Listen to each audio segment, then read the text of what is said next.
Absolutely brilliant. It's my mic been on, so just message to say it's not starting. So hello, if you couldn't hear me at all, fortunately something went wrong with the sound there, but welcome to another episode of the Daily Red for Anfield Index.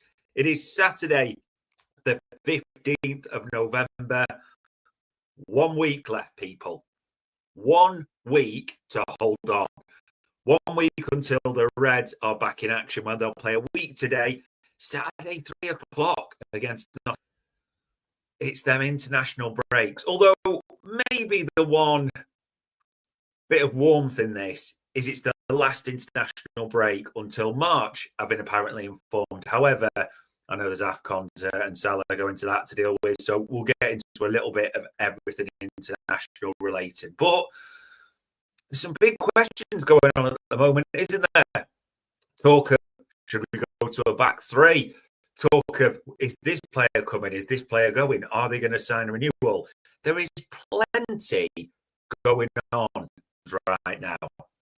And you have a little look over all the latest headlines.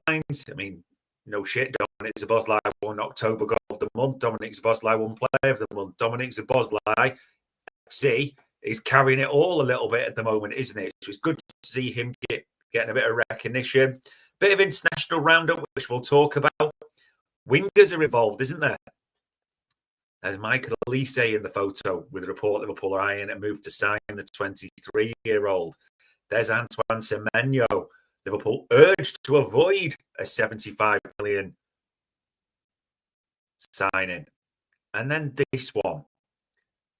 Liverpool consider a move to sign. And if you recognise the photo, Serge Gnabry there as well. So quite interesting, all those different links.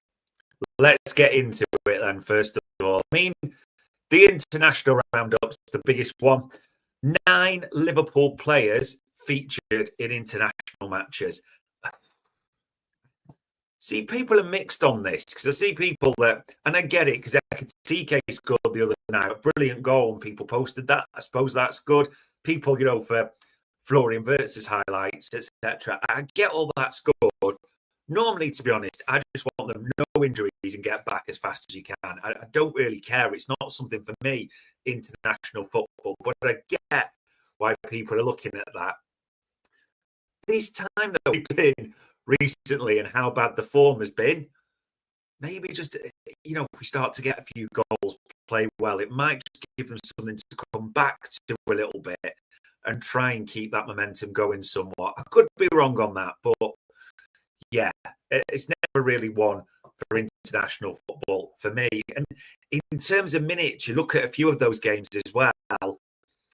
You had Gakpo, Van Dijk and Gravenberch all pretty much played the full game for Netherlands against Poland. I want to say nearly.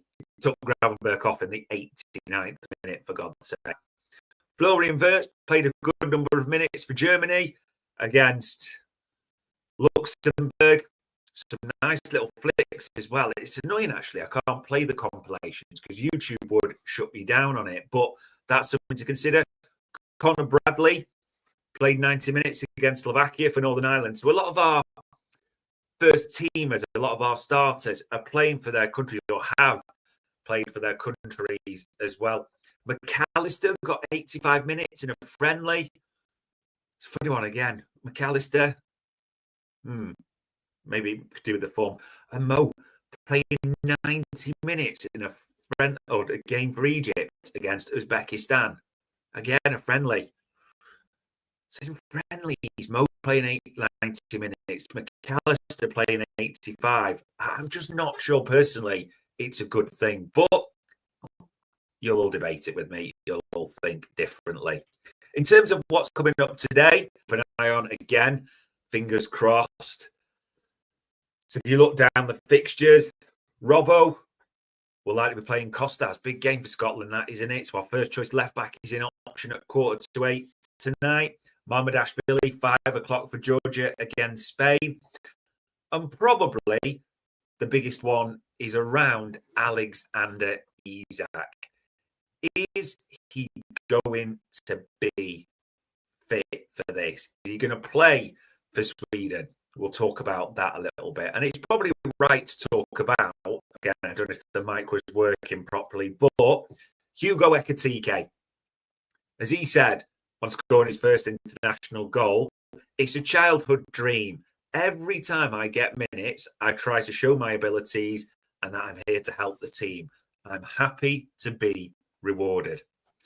Don't know if you saw it at all. It was a hell of a goal.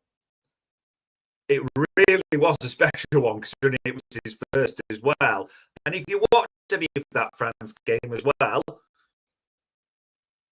Hugo Ekitike starting on the left, or when he came on, being on the left. Interesting. Because I got a stick for a tweet I put out yesterday to say Verts is the option on the left-hand side over Gakpo. Understand that? But then they've also tweeted that Ekitike is now the option on the left-hand side over everyone. Like, which one is it a little bit? That's just, one to say. But I think we're all pretty unanimous that Ekitike is in good form. Ekitike should be one of the starters. I think most of us want to see him with Alexander Isak as well. The service hasn't been forthcoming to him. I mean, in terms of his strike partner, Alexander Isak, he's played sod all minutes, hasn't he? He's got a solitary goal in the Carabao. There's 125 million assets sat there. Liverpool have got to be able to start using it soon, really, haven't they? We just need to get him in the team and get him firing as quickly as possible. Now, Sweden are having a nightmare of a campaign, and Graham Potter there was saying he has had a good week and he is available, but we need to be smart with the minutes we give him. Indy had also tweeted that he'd undergone a fitness test and that the player can play 90 minutes if needed. No decision made yet on starting. Liverpool are happy that the player is at full fitness. Liverpool need Alexander Isak at full fitness. I mean, for Christ's sake, as he said, we spent £125 million on the player. That carries expectations, that price tag, quite rightly. If you're going to commit that much money, and you had fans, I should say, had questions about his injury record potentially, he needs to get on the pitch and he needs to start doing it soon. Arne Slot, a couple of weeks ago, said in that press conference, didn't he? Now is the time to start judging him. Now, there's a little bit of me with Isak thinking, just get some minutes and get back. But if you actually look, it's a fair while since Isak scored a goal of any type. So maybe we just need him scoring. Like Sweden in gash at the moment. If you look at their qualifying campaign, there's a reason why Graham Potter's got there in the first place. But just a goal or something for him, just to sort of get him ticking over if they're in, and we need him scoring goals. Damn right. Yeah. Normally it is just, minimal minutes, get back. But maybe it might be beneficial for Isak, but touch wood, because they're famous last words as well, because he got that, was told not too big a groin injury at halftime against Frankfurt, and we didn't see him for 3 weeks. So, yeah, we'll see what happens there. In terms of a little bit of off-the-field news, FSG, multi-club, that one's gone a bit quiet until it kind of came out from Spain yesterday. Liverpool owners pull out of the 115 million Getafe deal. They've ended talks, citing the league's financial restrictions and the club's ageing squad as key factors. The owner valued at 160 million, far above FSG's projections. I mean, officially, David Owens mentioned this, that they've scouted or looked at, done the due diligence, I should say, on over 30 clubs. There is a little bit of you just wondering, like, when is this actually going to happen? Because it is part of the reason, as we know, that Michael Edwards came back at the same time. Yeah, just a sort of a lingering question mark, put it that way, at the moment. In terms of the biggest story, though, or the biggest things that are going round, this one just won't go away.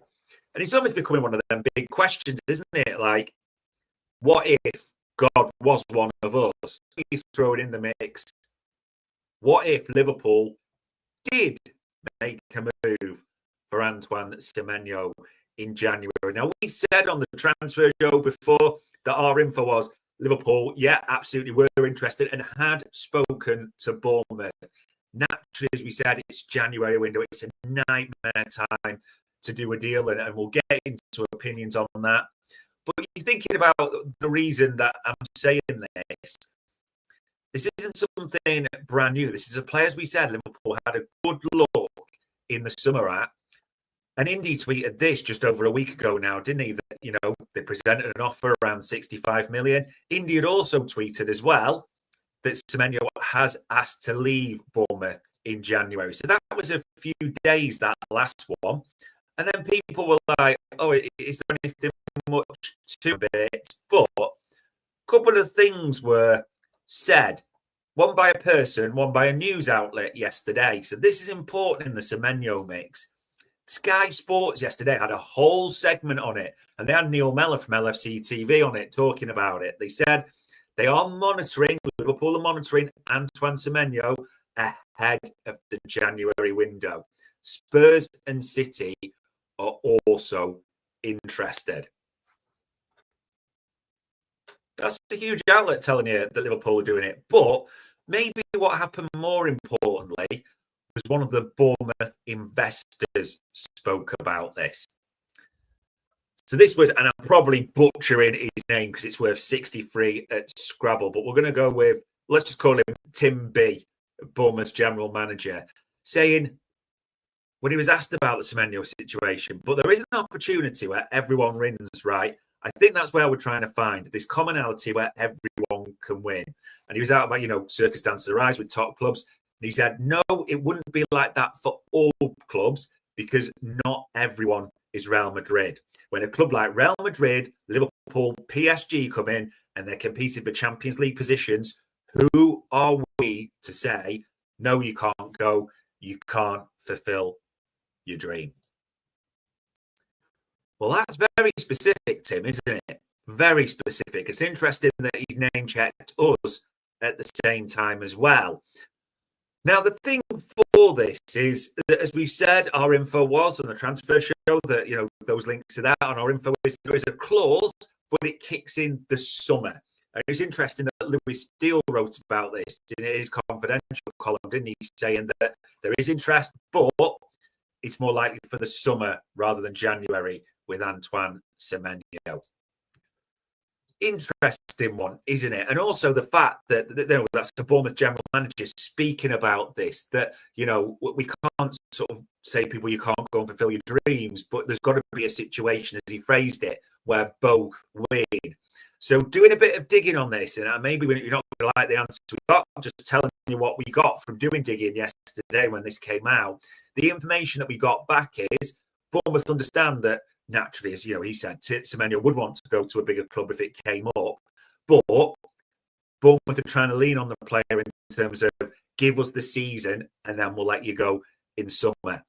Now, you can look at that a few ways and think, well, Bournemouth are in their rights to do that. It's probably the clause kicks in then, so it's irrelevant anyway saying that. It's just about how they can do this with Semenyo. And whether we like it or not, this might come down to what's Antoine Semenyo like a little bit. Would he kick up a sting? Would he try and force a move, and really get it moving? I don't know. There's just sort of, we don't really know about this player at all. Robbie there saying there will be a bidding war in the summer. Yeah, that might be Liverpool's concern or worry. And the other bit that we got back yesterday as well, and this is important to say, Arsenal have got strong interest in Semenyo. That is the info that we've got for the summer. Naturally, because of Arsenal, well stocked and different bits, but it would probably be a Gabriel Martinelli departure to facilitate that as well. So I do think all those things are going into Liverpool making a move for him right now, but that doesn't mean they'll get him in January. And even those comments from Bournemouth's general manager don't strike me as this is definitely going to happen right now. You'd probably still bet against it. Now, funnily enough, in terms of Semenyo, me and Bart's looked at this player for transfer market metrics before, and we talked about it at the end. And I was quite honest to say, it might be a bit of a failing. We had a good look in the summer. We didn't make a move. So he doesn't look the cleverest. And there's a lot of pros to him, isn't it? Physical gifts with Antoine Semenyo. His defensive work, which we talked about before as well. A lot of positives there. And I can understand why they've looked at it and even why they might be revisiting it. But Bart's was quite honest with this, as he said. The reason that I think this is a key line. The reason why Liverpool are in the situation they are at the moment is not because of the attack. It's because we can't keep clean sheets and we can't stop conceding first. Sounds terrible when you lay it out like that and say it, but it's true, isn't it? That is Liverpool's biggest issue right now. So with this whole Semenyo situation, because I think people go, are you for it or against it? It's not that simple. That if Liverpool have got money, I think it's going to take money to sort of spend our way a little bit out of the mess we're in. Semenyo's well down the list of priorities. If he came in, yeah, there are positives. I can understand why they do it. It would be an admittance for me still. They screwed up in the summer, but his physical gifts, his ticks in the box, I would get it. But if we've got money to spend, and maybe this is a way to ask the question, if Liverpool have got money, what are your order of priorities? Because for me, you want a DM in first, wouldn't you, surely, if you can do it. If you can't do that, you then probably want a centre-back in, wouldn't you, of a specific type. And I don't know what Palace would take from our game. Maybe that's just a non-starter, as Ornstein, Romano and Joyce have said. But you'd want a centre-back in. Other names have been mentioned. Not centre-back. Probably think of top DM, centre-back or a full-back, sort of joint second place, but it's got to be the right one. Yeah. So as much as you don't want to bag on Antoine Semenyo, especially because Antoine Semenyo, there is the possibility still, however unlikely, that he could end up at Anfield, there is all that to consider. I thought this would come out, and this is no different, an independent investigation into PGMOL. That decision, I'm struggling, and I mean I'm struggling, why people are surprised that it was looked into and the Van Dijk disallowed goal decision was wrong. You saw when Howard Webb was on the programme, whenever it was, with Michael Owen, it was just that everyone, even pundits, journalists, were like, what are you talking about? You saw the same when Dermot Gallagher did it, didn't you, on Sky Sports? With that, we knew it was a bad decision on the day. So when you saw that I don't know who it is, I don't really care, to be honest, looked at it and said it should have been a goal. No shit. We all knew that, didn't we? Why is anyone acting so surprised? The other thing to consider, and people were saying, it could have been so different. Yeah, it could have. It absolutely could have. But we were shit against City, and we probably would have still lost. Be honest about it. We were abject, it's fair to say, pretty awful. I don't really know what else there is to say about that. So just, consider that in the mix too. Oh, my sound is clipping badly. Apologies. Hopefully the sound isn't too bad and that's coming through. I'll keep my booster on, so hopefully that will sort you as well. In terms of what I'm going to put under the nonsense category, and I do mean nonsense with this, but I've seen a few rumours around this one. Liverpool consider a move for Serge Gnabry. Serge Gnabry, who has played in the Premier League before for Arsenal and West Brom. Serge Gnabry, who is on a free transfer. He has an international pedigree, played in all the big competitions. So people will look at that. But let's just be realistic on this one, people. Serge Gnabry will be 31 by the start of next season. Even on a free, 31 years old. Liverpool going to sign a 31-year-old winger. I mean, for God's sake, they're being linked with Semenyo. We've talked before about, we know who they've looked at, like Elise, Minter. Think of the age profile. Serge Gnabry, I would just put a big fat cross next to that one, personally. Okay? Just thoughts on that. In terms of one that Liverpool look like they've missed out on, now this is a bit of a shame in a way that the player's done this as well. Did anyone clock this? Fabrizio did a here we go on this one. Joel's mate, another Ordonez, Diner, I think it's pronounced, that's done. The 16-year-old talented defender is going to join, of all clubs, Chelsea. Independiente del Valle accepted all conditions. As Chelsea anticipated, that's the key word. 3 top European clubs. The Ecuadorian will arrive in January 2028.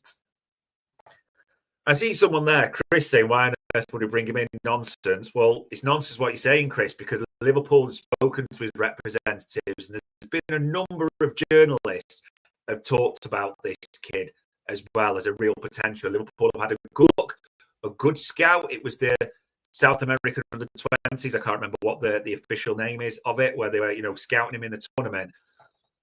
Yes, it was one for the future, but our info is Liverpool really like this kid, and across sort of European clubs, there's a lot of buzz about him. So I may be just wrong. You never know what will happen, but just go into Chelsea.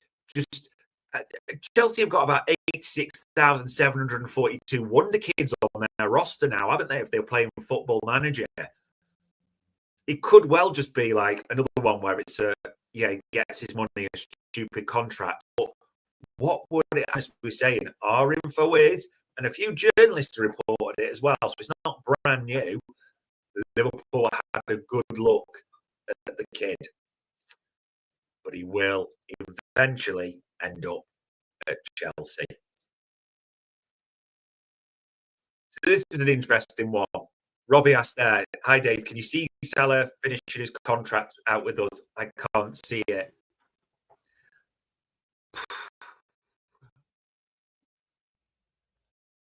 Genuinely, and I feel a sense of sadness. No, I don't think he'll finish his contract out with us. I do think, and just cards on the table, this is a player I adore. He's my favourite Liverpool player. Me and Trav said the other day, he's the greatest Liverpool player we watched in our recent lifetime. People will bring, Gerrard was into the mix. But for me, in recent years, think how long ago Stevie G was with us. In recent years, the best Liverpool player I've watched. Carried us to a league title, essentially, last season. Unbelievable. And so I say this genuinely with a sense of sadness. I just get the suspicion, and from what you hear, parting of the ways this summer is going to happen. And Gibbo had this in his Substack out today. Well worth a read. Just on this, that, Salah's still writing his ending, but the ink looks different now.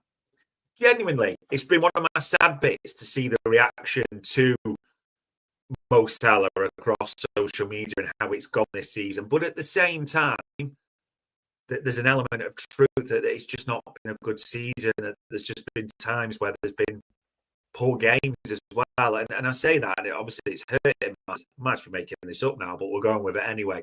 There's that line in Batman where you either die the hero or live long enough to see yourself become the villain. It'll never be that extreme for Mo Salah, but it is just a shame, and people will point to things like. So yeah, that's that original question, honestly asked. I do feel in the saddest sense that it will be our last summer, or last season, sorry, with Mo Salah ahead of a summer departure. Time will tell on that one, eh? In terms of other quotes doing the rounds on Saturday, quite a few different things. Igor Bishjan saying, I won't be surprised if they go on a great run of winning games and then to really be back challenging for the title.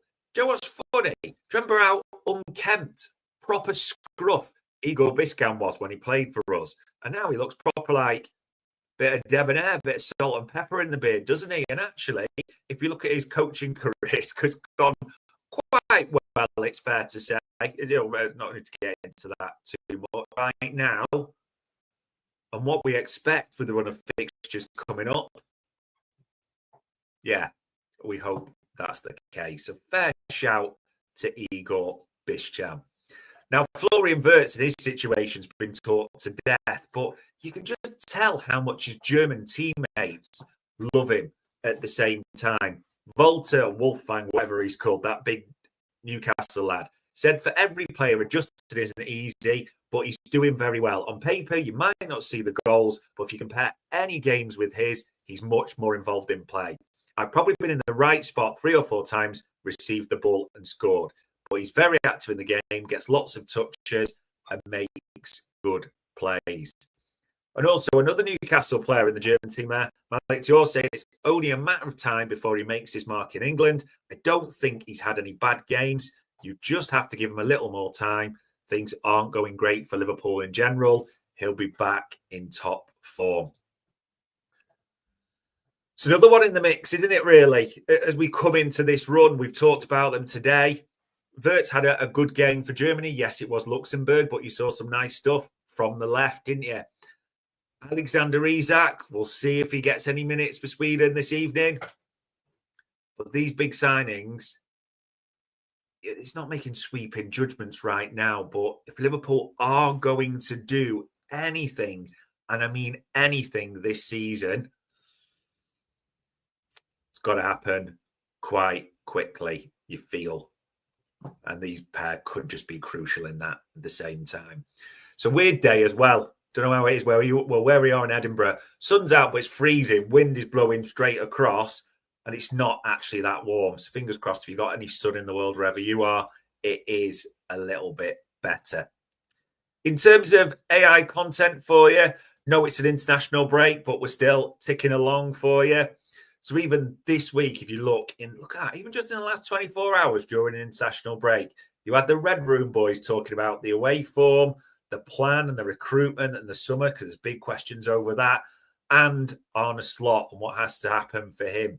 Me and Trev were talking about Dominic Szoboszlai and just praising him royally, the Wirtz paradox, and even the other day, me and Bart's did an early morning one. We're looking at players that Liverpool have been linked with in terms of Joel Ordonez and Buardi at Lille. And there'll be another one of those coming out today.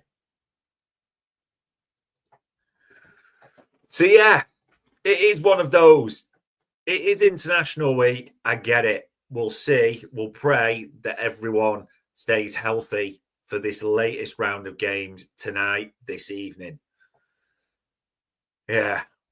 But 1 week, people, just hold on 1 week more for when it ramps up back again. And it'll go all the way through to sort of Christmas, New Year, because it's a crazy busy period where Liverpool, they need to start winning again. We'll see what next week brings. But tomorrow, I'll be back on Daily Red with the normal highlights, the normal things that have come up. And on Saturday, the 15th of November, that was another Daily Red for Anfield Index.